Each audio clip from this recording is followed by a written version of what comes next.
The Apple invites have arrived and what we're expecting from the 2019 iPhones. Let's get right to the core of Apple news and rumors. Apple has just sent out invitations for its next launch event on October 30th. The day before Halloween. Now, there are a few things different about the invitation this time around that I'd like to point out, starting with the artwork. It seems that people got personalized versions of the Apple logo. You can see here it has a cartoon, or this smoke effect, or this one with the water drops. Just do a quick Google search if you want to see all of them. Now, the other thing different is the location. It's going to be held at the Brooklyn Academy of Music, Howard Gilman Opera House, not Cupertino. Earlier this year, Apple held an event in Chicago, so it seems that Apple is branching out to other cities. Now, the catchphrase this time around is "there's more in the making," so obviously more products. And some of those products that we're expecting are 2 new iPad Pros with slimmer bezels, Face ID, and no home button. A sequel to the MacBook Air with a 13-inch Retina screen, also slimmer bezels, at around the same price point, and potentially an upgrade to the Mac Mini. Now, some of the other products that are still up in the air are a cheaper HomePod, a sequel to the Apple Pencil, maybe an upgrade to the AirPods with that wireless charging case, and the AirPower Mat. Chances are, if we don't see that AirPower Mat at this event, we're never gonna see it. And the long-awaited iPhone XR goes on pre-sale at midnight on Friday, and I'm personally curious to see how well or poorly it does compared to its higher-end siblings.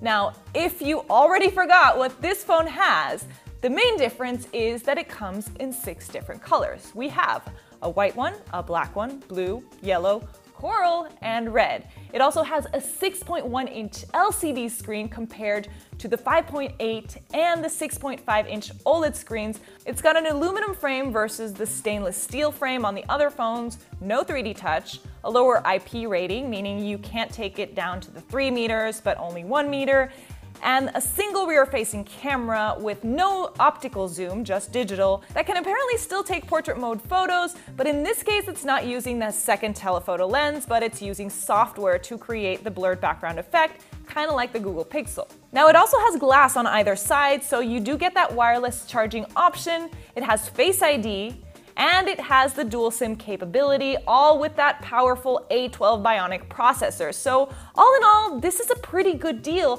for $250 less than the cheapest iPhone XS. Now, if you're keeping track of past rumors, this one was the one that analysts had originally predicted to be the bestseller of the bunch. But that was back before the launch, and at this point, the XS and the XS Max have had a month-long head start. So that may impact the excitement that users are feeling about this phone. Now, right now there appear to be contradicting rumors about this. On the one hand, you have a DigiTimes report saying that the iPhone XR suppliers are expected to post weak sales for the 4th quarter of 2018. This because Apple is supposed to be slowing down its orders. And this may be a result not of an iPhone slowdown, but a general smartphone slowdown. Now, on the other end of the spectrum, you have longtime Apple analyst Ming-Chi Kuo saying the complete opposite, that the XR is going to have even better than expected sales, beating out the demand for last year's 8s in the holiday quarter. This according to a report in 9to5Mac. Either way, we won't have to wait too long because pre-orders start on Friday and we'll kind of get a sense of what the demand is for this phone. And 2018 is not even over yet, and we're already hearing rumors about next year's iPhone lineup.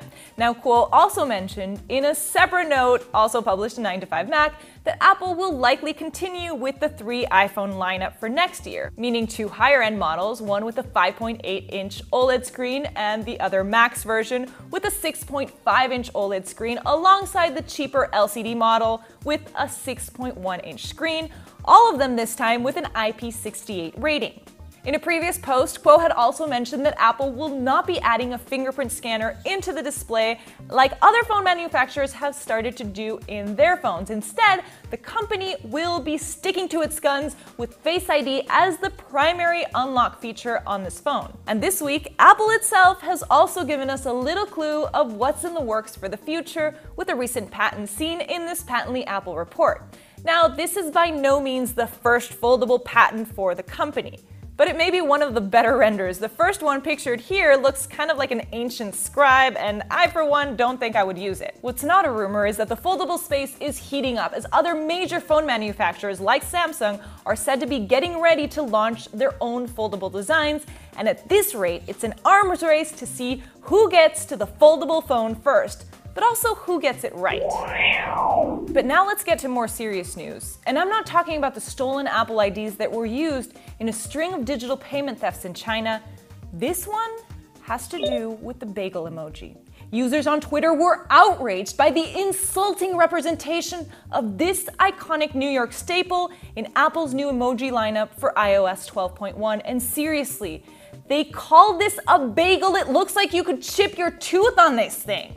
Now, luckily, this story has a happy ending as Apple devoted all of its resources into changing this icon and making it better, and now you can see that it resembles something edible that New Yorkers could be proud of. Now, in all seriousness, guys, I am considering making a designated emoji section in this show because it seems like every week there's some kind of emoji drama. I wish I could say that this was the first time something like this has happened, but last year it was Google that was in the hot seat for its Android hamburger emoji. Apparently, they made the terrible mistake of putting the cheese on the bottom of the hamburger bun. Now, Google head himself, Sundar Pichai, apologized on Twitter and restored order in the Android universe by changing the emoji and making it all right. iPhone XS, XS Max, XR, or none of the above? Which phone will be on your wish list this year? Leave your answer on the comment section below or hit me up on Twitter. And remember to come back next week for more Apple Core.